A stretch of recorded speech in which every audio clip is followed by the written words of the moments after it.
নমস্কার বন্ধুরা, সবাই কেমন আছেন? আশা করি ভালো আছেন। আমিও ভালো আছি। আজকে নিয়ে চলে এসেছি একটা ভিলেজ বার্থডে ব্লগ।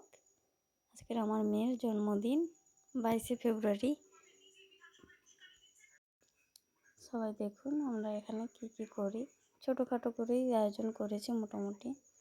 আমি প্রথমে মালাটা পরিয়ে দিলাম ওকে, তারপর একটু আশীর্বাদ করে দিলাম।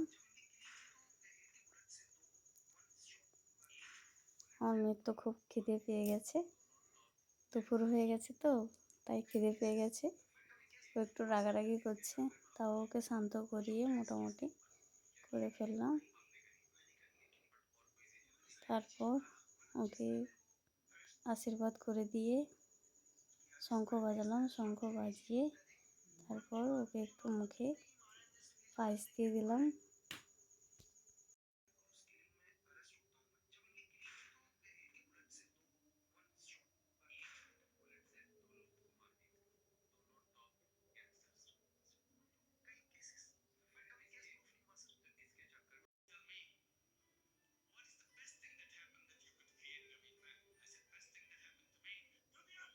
একদম পায়েস খেতেই চাইছে না, ও মিষ্টি খেতে পছন্দ করে না, তাই বলছে মা আমাকে ড্রাগনটা আগে খাইয়ে দাও।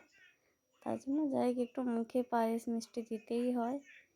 একটু খেয়ে নিল, মোটামুটি সবাই বলাবলি করতে। তারপরে ওকে ড্রাগন খাইয়ে দিলাম।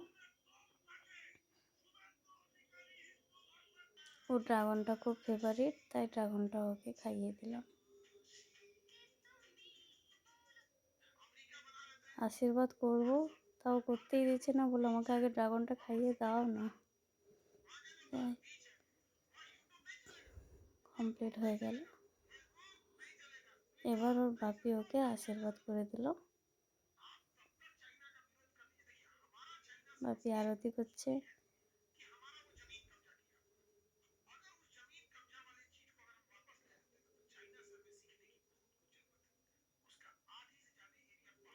দুব্বা ধান দিয়ে আশীর্বাদ করে দিতে হয়।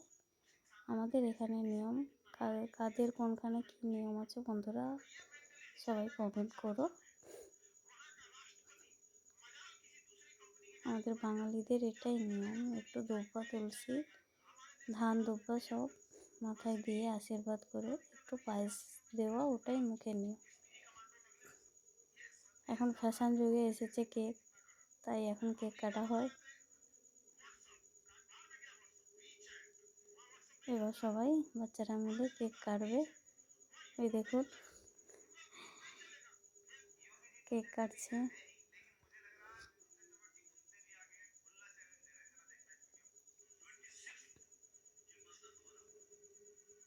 কেক কাটা হয়ে গেল।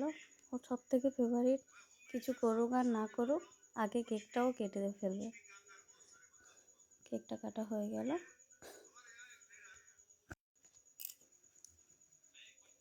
কেকটা কাটা হয়ে গেল, হয়ে যেতে সবাইকেও খাইয়ে দিল।